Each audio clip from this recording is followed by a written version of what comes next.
everybody, this is Jason Shadrick with PremierGuitar.com. We're with Tor from TC Electronic. Hey. And we're at the Anaheim NAMM show 2016. We're here at the TC booth, the quite expansive TC booth. Oh, yeah. And we have three new things we're going to talk about today you guys brought to the show. But first, we're going to talk about kind of the big one, the one you were just demonstrating, the new Ditto X4 Looper. Yeah. So tell us a little bit about how you guys kind of expanded the Ditto kind of philosophy and features into the X4 size. What we really wanted to do with Ditto X4 is make like a true performance looper. I mean, a lot of, Ditto, the original one, and Ditto X2, the main philosophy behind those was to keep things very, very simple and make sure that it's something that everybody can use and everybody can understand. And we wanted to keep that philosophy in mind, but at the same time design something that you could actually take on the road and create, Ed Sheeran style looping, where you can really do some creative stuff with it. So the main thing with Ditto X4 is that when you get it, you actually get two loopers in one. So this is literally having two separate Dittos in one pedal. Yeah. Okay. And the beauty of that is that when you have it inside the same box, instead of having them separate, you can add some logic to the design, and that means that with Ditto and having the two loopers, you can actually set it so that you can have one loop playing, and then when you switch to the other looper, it turns off the first looper automatically. So that's a cool way to actually switch between two different... Like a verse and chorus or something. Exactly. So that's one way of setting it up. The other way of setting it up is having the two loops play together, but having one of them, no matter which one you choose to be the first one you start with, be like the master. So when you start with one loop and then you start the other loop, it's going to automatically sync up to the first one. But the cool thing is that you can have, say, the first one be like a little percussive rhythm thing, and the other one can be like and that could be like 1 bar, and the second one could be like a 4-bar chord progression. And there, so the first one is going to be shorter in terms of loop length, but they're still going to sync up, so you can actually have something that's longer on the second loop, so that makes it a lot easier. And typically on loopers you'd have to do, if you wanted to have like an 8-bar chord progression, you'd have to do an 8-bar rhythm thing as well. Yeah. But this is way more flexible. So now let's take a look at how you can kind of layer loops and move back and forth between the two. Okay, yeah, so I cheated a little bit and I have two different loops going on right now, one in loop 1 and one in loop 2. So I'm going to play loop 1 first, and then actually right after I hit loop 1 to play, I'm going to switch to loop 2, but the cool thing is that it isn't going to actually switch the loop until the end of loop 1, so it makes it very easy to kind of transition between the two loops.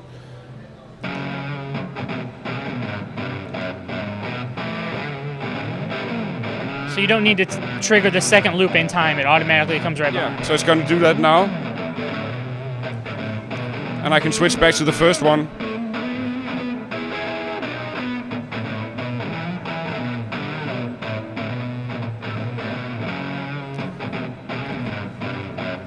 And again, doing the stop, and it's going to stop when the loop ends.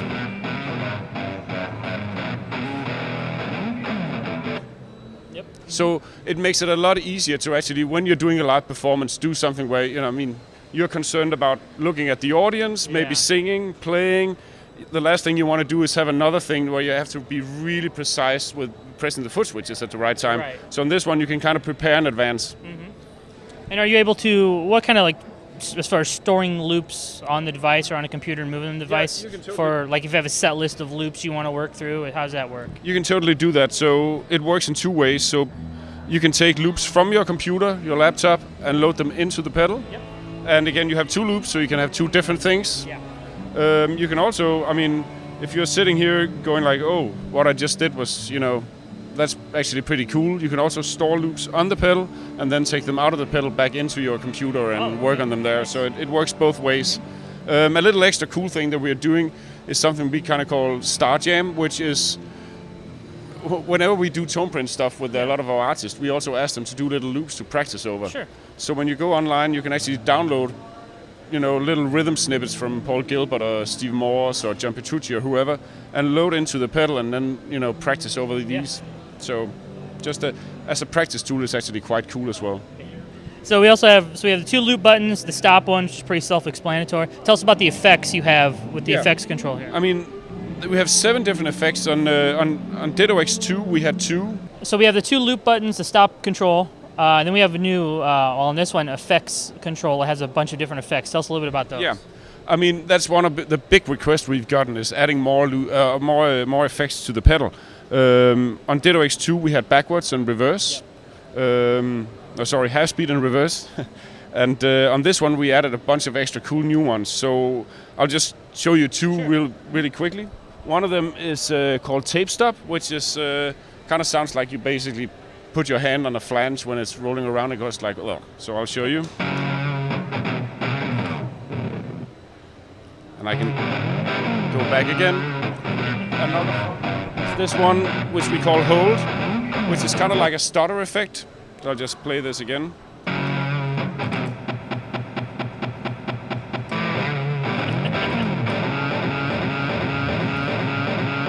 And it's dependent on how you tap. So I can control the rhythm of the stutter by doing it fast or quickly. I'm gonna do it pretty slow. I can do a fast one. Right. Almost in like a way, it seems like it's mimicking even like the rhythm of like a DJ. Yeah, exactly. Yeah, it's kind of the same idea. And the cool thing is because it's a tap tempo based effect, you can actually kind of, if you get it right and if you're better than me, you can actually get some really cool rhythm things and then kind of get back into the loop again.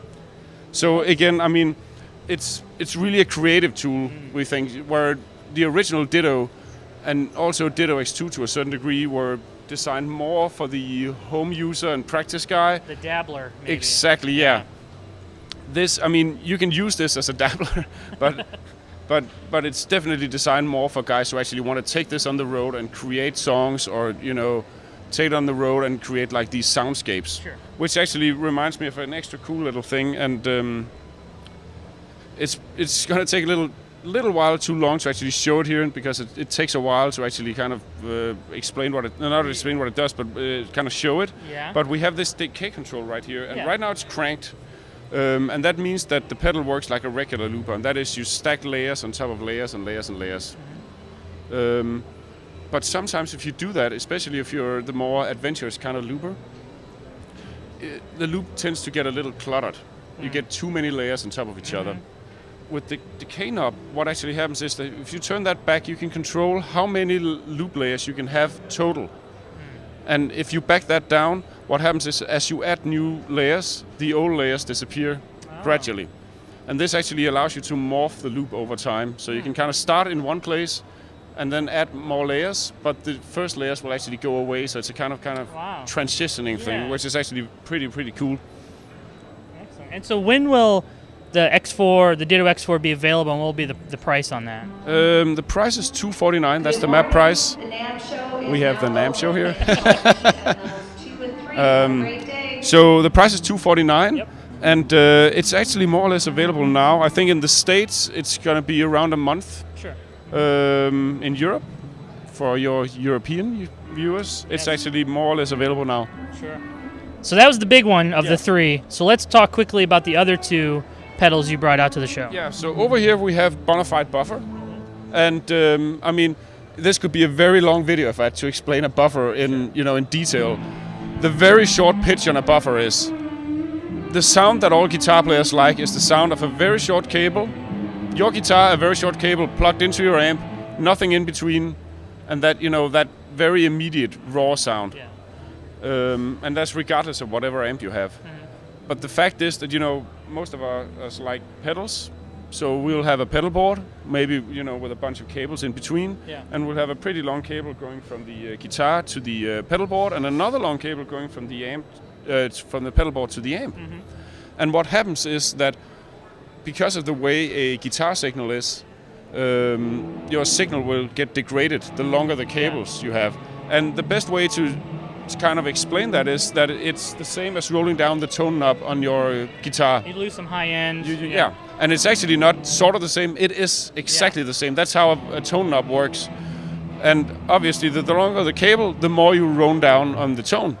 And the best way to kind of test whether that's the case is basically plug into your amp straight and then plug in through your pedal board and listen if there's a difference. And what a buffer does is basically solve that problem by basically making the signal more robust to long cable runs. So placing a buffer, as we've done here, as the first thing in the signal chain means that you'll cut any cable length from the buffer and forward. So the only cable I have in theory is going from the guitar into the buffer. Everything else is negligible. Yeah. And it just makes the signal, sound better. And that's what Bonafide buffer does. Excellent. And what will be the price and availability on that one? $69, and it's actually also available now. Pretty much. Yeah. Finally, we don't want to leave the bass players out of it. Oh, we shouldn't. So we have one little mini guy down here. Why don't you pick that up and let's take a look at it. We can do that. So, this is probably the simplest pedal on the outside and the most advanced pedal on the inside that we've ever done. So, this is a 3-band compressor, limiter, and gate in one pedal. The way we designed it right now is that it's just a compressor, but with our tone print technology, you can actually open it up and tweak it as much as you want to. But what we've done to make it easy is that we designed a very, very nice sounding bass compressor. And the problem with compressor for both guitar and bass, but actually for bass in particular, is the fact that there's such a big difference between the energy level, that's the loudness of the low strings compared to the high strings.